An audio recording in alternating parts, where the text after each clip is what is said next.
రాత్రంతా తను నిద్రమాని మేల్కొంటుందండి.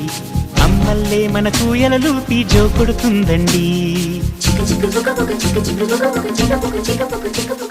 సెలవులు తనకు వద్దంటూ స్నేహితులను మనకందిస్తూ అందరి భారం మోసేస్తూ కోరిన తీరం చేరుస్తూ మతమూపుల మన భేదం తనకు లేదంటుందండి. మానవ జాతిని ఒకే తాటిపై నడిపిస్తుందండి.